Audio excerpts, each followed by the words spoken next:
How to Get What You Want by Wallace Wattles. This book is in the public domain. Recording by Corey Anderson. Chapter 1.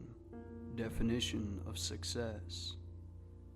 Getting what you want is success, and success is an effect, coming from the application of a cause.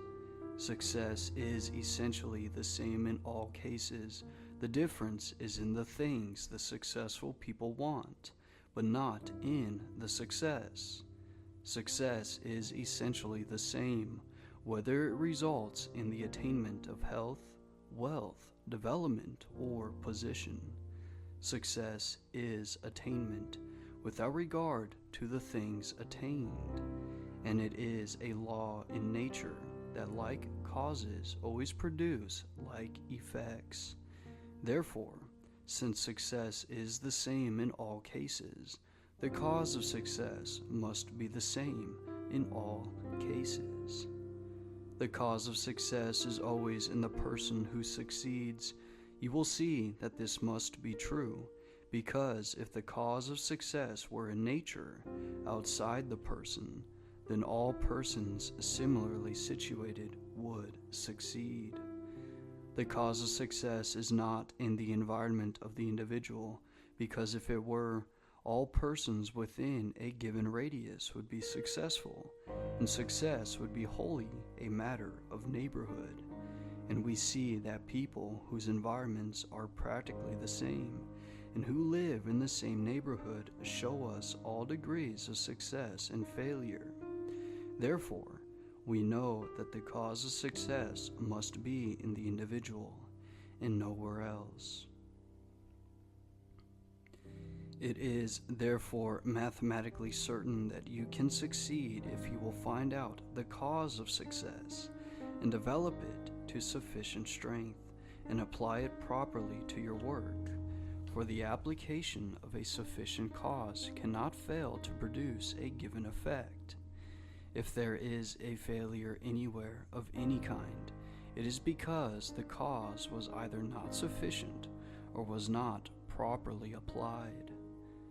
The cause of success is some power within you.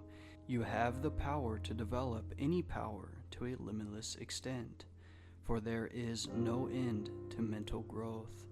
You can increase the strength of this power indefinitely, and so you can make it strong enough to do what you want to do, and to get what you want to get.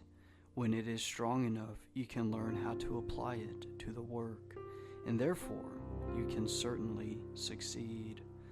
All you have to learn is what is the cause of success, and how it must be applied. The development of the special faculties to be used in your work is essential. We do not expect anyone to succeed as a musician without developing the musical faculty, and it would be absurd to expect a machinist to succeed without developing the mechanical faculty, a clergyman to succeed without developing spiritual understanding in the use of words, or a banker to succeed without developing the faculty of finance. And in choosing a business, you should choose the one which will call for the use of your strongest faculties. If you have good mechanical ability and are not spiritually minded and have no command of language, do not try to preach. And if you have the taste and talent to combine colors and fabrics into beautiful creation and millinery and dress, do not learn typewriting or stenography. Get into a business which will use your strongest faculties, and develop these faculties all you can. And even this is not enough to ensure success. There are people with fine musical talent who fail as musicians, people with good mechanical ability who fail as carpenters, blacksmiths, and machinists, people with deep spirituality and fluent use of language who fail as clergymen, or with keen and logical minds who fail as lawyers, and so on. The special faculties used in your work are the tools you use, but success does not depend alone on having good tools. It depends more on the power which uses and applies the tools. Be sure that your tools are the best and kept in the best condition. You can cultivate any faculty to any desired extent. The application of the musical faculty causes success in music. That of the mechanical faculty causes success in mechanical pursuits. That of the financial faculty causes success in banking, and so on.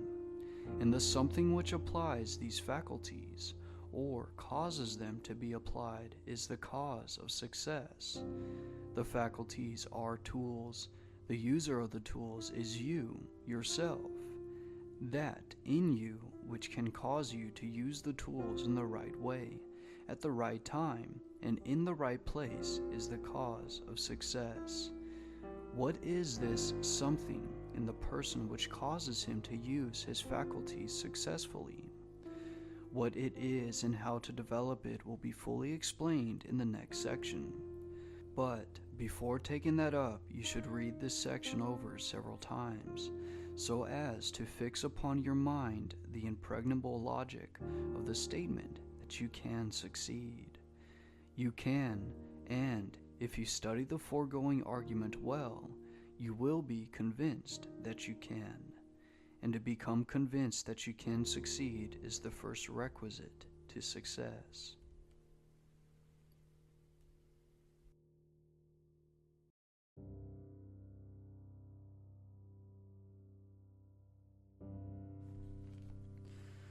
Chapter 2. The Something of Those Who Succeed.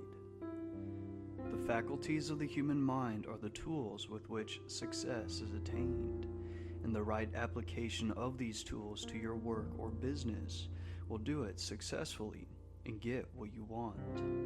A few people succeed because they use their faculties successfully, and the majority, who have equally good faculties, fail because they use them unsuccessfully. There is something in the person who succeeds which enables him to use his faculties successfully, and this something must be cultivated by all who succeed. The question is, what is it? It is hard to find a word which shall express it and not be misleading. This something is poise, and poise is peace and power combined. But it is more than poise, for poise is a condition, and this something is an action as well as a condition. This something is faith, but it is more than faith, as faith is commonly understood. As commonly understood, faith consists in the action of believing things which cannot be proved, and the something which causes success is more than that. It is conscious power in action. It is active power consciousness. Power consciousness is what you feel when you know that you can do a thing, and you know how to do the thing. If I can cause you to know that you can succeed, and to know that you know how to succeed, I have placed success within your grasp. For if you know that you can do a thing and know that you know how to do it, it is impossible that you should fail to do it, if you really try.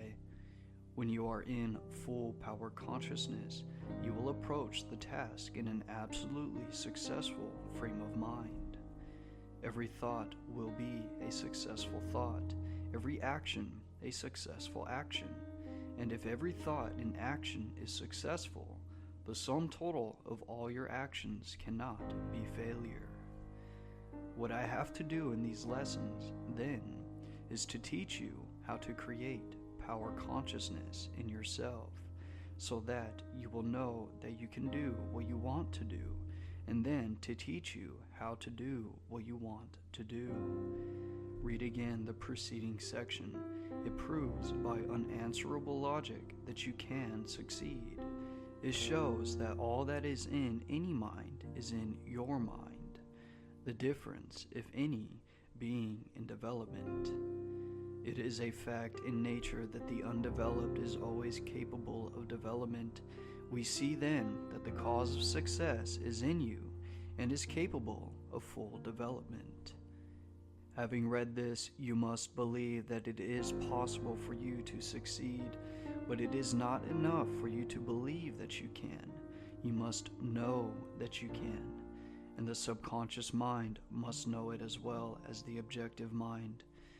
People have a way of saying, quote, "He can who thinks he can," end quote. But this is not true. It is not even true that he can who knows he can, if only the objective mind is spoken of, for the subconscious mind will often completely set aside and overcome what is positively known by the objective mind. It is a true statement, however, that he can whose subconscious mind knows that he can, and it is especially true if his objective mind has been trained to do the work. People fail because they think objectively that they can do things, but do not know subconsciously that they can do them. It is more than likely that your subconscious mind is even now impressed with doubts of your ability to succeed, and these must be removed, or it will withhold its power when you need it most. The subconscious mind is the source from which power comes in the action of any faculty, and a doubt will cause this power to be withheld, and the action will be weak. Therefore, your first step must be to impress your subconscious mind with that fact that you can. This must be done by repeated suggestions. Practice the following mental exercise several times a day, and especially just before going to sleep. Think quietly about the subconscious mentality, which permeates your whole body as water permeates a sponge. As you think of this mind, try to feel it. You will soon be able to become conscious of it.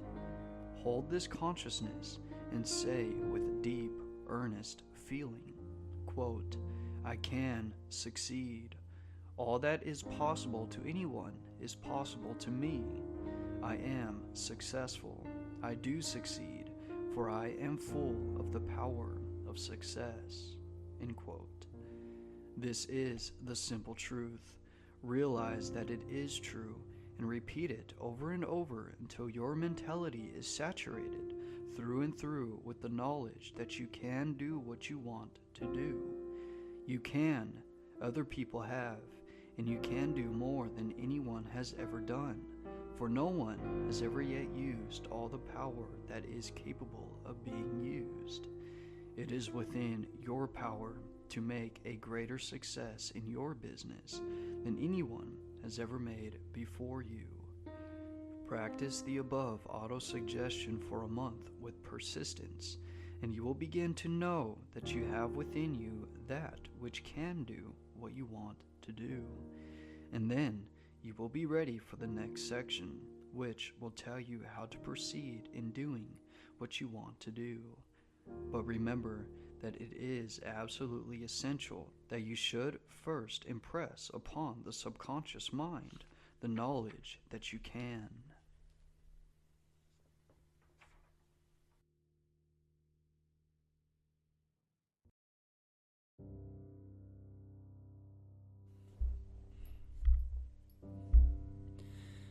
Chapter 3: The Right Way to Get What You Want. Having filled your mentality, conscious and subconscious, with the faith that you can get what you want, the next question is one of the methods. You know that you can do it if you proceed in the right way, but which is the right way? This much is certain. To get more, you must make constructive use of what you have. You cannot use what you have not. Therefore, your problem is how to make the most constructive use of what you already have. Do not waste any time considering how you would use certain things if you had them. Consider simply how to use what you have. It is also certain that you will progress more rapidly if you make the most perfect use of what you have. In fact, The degree of rapidity with which you attain what you want will depend upon the perfection with which you use what you have. Many people are at a standstill or find things coming their way very slowly because they are making only partial use of present means, power, and opportunities. You may see this point more plainly by considering an analogy in nature. In the process of evolution, the squirrels developed their leaping power to its fullest extent, then a continuous effort to advance brought forth the flying squirrel, which has a membrane uniting the legs in such a way as to form a parachute and enable the animal to sail some distance beyond an ordinary leap. A little extension of the parachute jump of the flying squirrel produced the bat, which has membranous wings and can fly, and continuous flight produced the bird with feathered wings. The transition from one plane to another was accomplished simply by perfecting and extending functions. If the squirrels had not kept leaping further and further, there would have been no flying squirrel and no power of flight. Making constructive use of the leaping power produced flight. If you are only jumping half as far as you can, you will never fly. In nature, we see that life advances from one plane to another by perfecting functions on the lower plane. Whenever an organism contains more life than it can express by functioning perfectly on its own plane, it begins to perform the functions of the next higher or larger plane. The first squirrel which began to develop the parachute membrane must have been a very perfect leaper. This is the fundamental principle of evolution and of all attainment. In accordance with this principle, then, you can advance only by more than filling your present place. You must do perfectly all that you can do now, and it is the law that by doing perfectly all that you could do now, you will become able to do later things which you cannot do now. The doing to perfection of one thing invariably provides us with the equipment for doing the next larger thing. Because it is a principle inherent in nature, the life continuously advances. Every person who does one thing perfect is instantly presented with an opportunity to begin doing the next larger thing. This is the universal law of all life and is unfailing. First, do perfectly all that you could do now. Keep on doing it perfectly until the doing of it becomes so easy that you have surplus power left after doing it. Then, by this surplus power, you will get a hold on the work of a higher plane and begin to extend your correspondence with environment. Get into a business which will use your strongest faculties, even if you must commence at the bottom. Then develop those faculties to the utmost. Cultivate power consciousness so that you can apply your faculties successfully and apply them in doing perfectly everything you can do now, where you are now. Do not wait for a change of environment. It may never come. Your only way of reaching a better environment is by making constructive use of your present environment. Only the most complete use of your present environment will place you in a more desirable one. If you wish to extend your present business, remember that you can only do it by doing in the most perfect manner the business you already have. When you put life enough into your business to more than fill it, the surplus will get you more business. Do not reach out after more until you have life to spare after doing perfectly all that you have to do now. It is of no advantage to have more work or more business than you have life to do perfectly. If that is the case, increase your vital power first. And remember, it is the perfection with which you do what you have to do now that extends your field and brings you in touch with a larger environment. Bear in mind that the motive force which gets you what you want is life, and that what you want, in the last analysis, is only an opportunity to live more, and that, therefore, you can get what you want only through the operation of that universal law by which all life advances continuously into fuller expression. That life is that whenever an organism has more life than can find expression by functioning perfectly on a given plane, its surplus life lifts it to the next higher plane. When you put enough of yourself into your present work to do it perfectly, your surplus power will extend your work into a larger field. It is also essential that you should have in mind what you want, so that your surplus power may be turned in the right direction. Form a clear conception of what you seek to accomplish, but do not let what you seek to accomplish interfere with doing perfectly what you have to do now. Your concept of what you want is a guide to your energies and an inspiration to cause you to apply them to the utmost to your present work. Live for the future now. Suppose that your desire is to have a department store, and you have only capital enough to start a peanut stand. Do not try to start a department store today on a peanut stand capital, but start the peanut stand in the full faith and confidence that you will be able to develop it into a department store. Look upon the peanut stand merely as the beginning of the department store and make it grow. You can. Get more business by using constructively the business you have now. Get more friends by using constructively the friends you already have. Get a better position by using constructively the one you now have. Get more domestic happiness by the constructive use of the love that already exists in your home.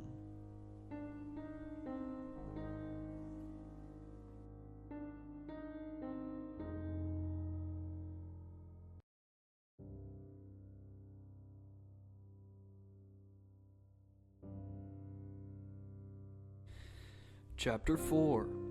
Be the best in everything you do. You can obtain what you want only by applying your faculties to your work and your environment. You become able to apply your faculties successfully by acquiring power consciousness, and you go forward by concentration on today's work and by doing perfectly everything that can be done at the present time. You can get what you want in the future only by concentrating all your energies upon the constructive use of whatever you are in relation with today. An indifferent or half-hearted use of the elements in today's environment will be fatal to tomorrow's attainment. Do not desire for today what is beyond your ability to get today, but be sure to get today the very best that can be had. Never take less than the very best that can be had at the present time. But do not waste energy by desiring what cannot be had at the present time. If you always have the best that can be had, you will continue to have better and better things, because it is a fundamental principle in the universe that life shall continually advance into more life, and into the use of more and better things. This is the principle which causes evolution. But if you are satisfied with less than the best that can be had, you will cease to move forward. Every transaction in relation of today, whether it be business, domestic, or social, must be made a stepping stone to what you want in the future. And to accomplish this, you must put into each more than enough life to fill it. There must be surplus power in everything you do. It is this surplus power which causes advancement and gets you what you want. Where there is no surplus power, there is no advancement and no attainment. It is the surplus of life above and beyond the functions of present environment which causes evolution. And evolution is advancing into more life, or getting what you want. Suppose, for instance, you are in trade or a profession and wish to increase your business. It will not do when you sell goods or service to make the matter a merely perfunctory transaction, taking the customer's money, giving him good value, and letting him go away feeling that you had no interest in the matter beyond giving him a fair deal and profiting thereby. Unless he feels that you have a personal interest in him and his needs, and that you are honestly desirous to increase his welfare, you have made a failure and are losing ground. When you can make every customer feel that you are really trying to advance his interests, as well as your own, your business will grow. It is not necessary to give premiums or heavier weights or better values than others give to accomplish this. It is done by putting life and interest into every transaction, however small. If you desire to change your avocation, make your present business a stepping stone to the one you want. As long as you are in your present business, fill it with life. The surplus will tend toward what you want. Take a live interest in every man, woman, and child you meet in either a business or social way, and sincerely desire the best for them.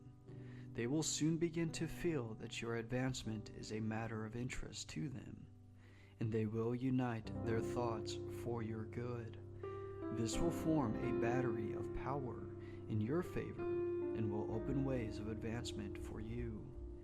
If you are an employee and desire promotion, put life into everything you do. Put in more than enough life and interest to fill each piece of work. But do not be servile, never be a flunky, and above all things avoid the intellectual prostitution, which is the vice of our times in many trades and most professions. I mean by this the being a mere hired apologist for the defender of immorality, graft, dishonesty, or vice in any form. The intellectual prostitute may rise in the service, but he is a lost soul. Respect yourself, be absolutely just to all, put life into every act and thought, and fix power-conscious thought upon the fact that you are entitled to promotion. It will come as soon as you can more than fill your present place in every day.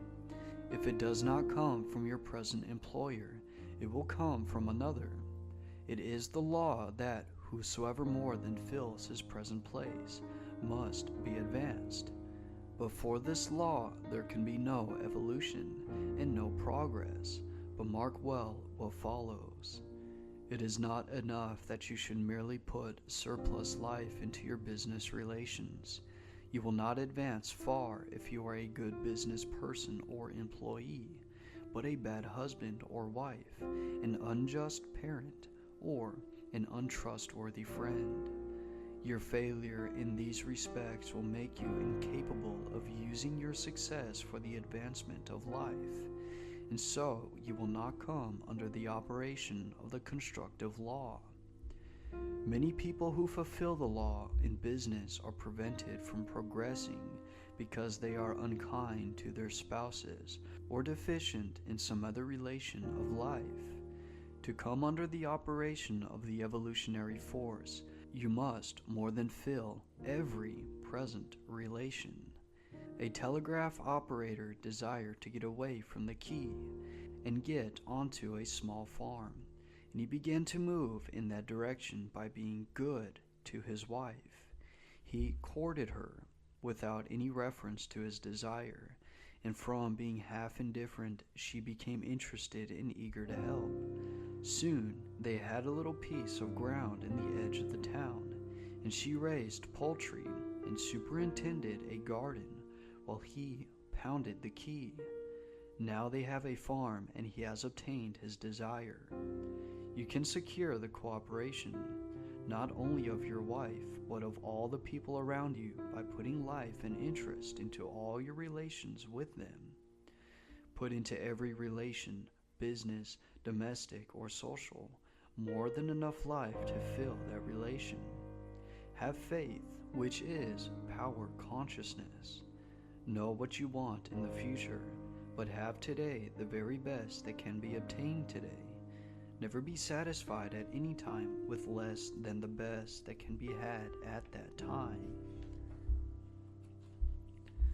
But never waste energy in desiring what is not to be had now. Use all things for the advancement of life, for yourself and for all with whom you are related in any way. Follow out these principles of action, and you cannot fail to get what you want, for the universe is so constructed that all things must work together for your good.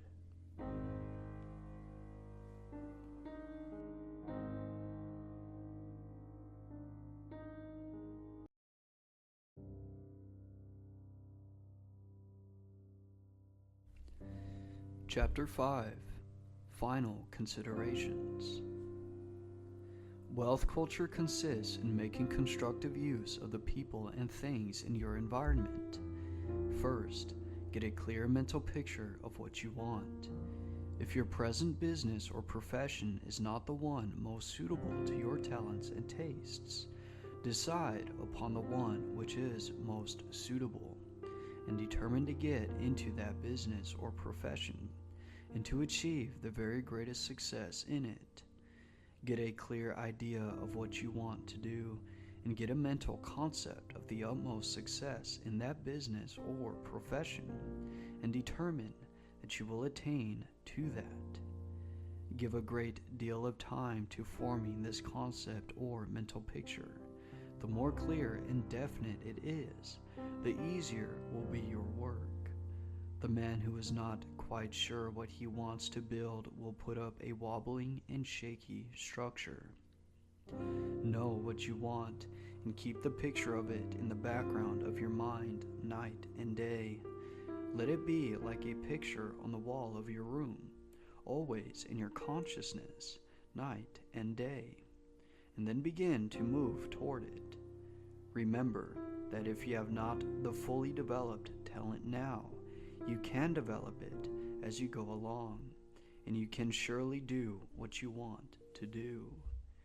It is quite likely that at present you cannot do the things you want to do because you are not in the right environment and have not the necessary capital. But this does not hinder you from the beginning to move toward the right environment and from beginning to acquire capital. Remember that you move forward only by doing what you can in your present environment. Suppose that you have only capital enough to operate a newsstand, and your great desire is to own a department store. Do not get the idea that there is some magical method by which you can successfully operate a department store on a newsstand capital. There is, however, a mental science method by which you can so operate a newsstand as to certainly cause it to grow into a department store. Consider that your newsstand is one department of the store you are going to have. Fix your mind on the department store and begin to assimilate the rest of it. You will get it if you make every act and thought constructive. To make every act and thought constructive, everyone must convey the idea of increase. Steadily hold in mind the thought of advancement for yourself. Know that you are advancing toward what you want, and act and speak in this faith. Then every word and act will convey the idea of advancement and increase to others, and they will be drawn to you. Always remember that what all people are seeking for is increase. First, study over the facts in regard to the great abundance until you know that there is wealth for you, and that you do not have to take this wealth from anyone else. Avoid the competitive spirit. You can readily see that if there is limitless abundance, there is enough for you without robbing anyone else. Then, knowing that it is the purpose of nature that you should have what you want, reflect upon the fact that you can get it only by acting. Consider that you can act only upon your present environment, and do not try to act now upon environment of the future. Then remember that in acting upon your present environment, you must make every act a success in itself, and that in doing this, you must hold the purpose to get what you want. You can hold this purpose only as you get a clear mental picture of what you want. Be sure that you have that. Also, remember that your actions will not have dynamic moving power unless you have an unwavering faith that you get what you want. Form a clear mental picture of what you want. Hold the purpose to get it. Do everything perfectly, not in a servile spirit, but because you are a master mind. Keep unwavering faith in your ultimate attainment of your goal, and you cannot fail to move forward. End of Chapter 5. An end of How to Get What You Want by Wallace D. Wattles.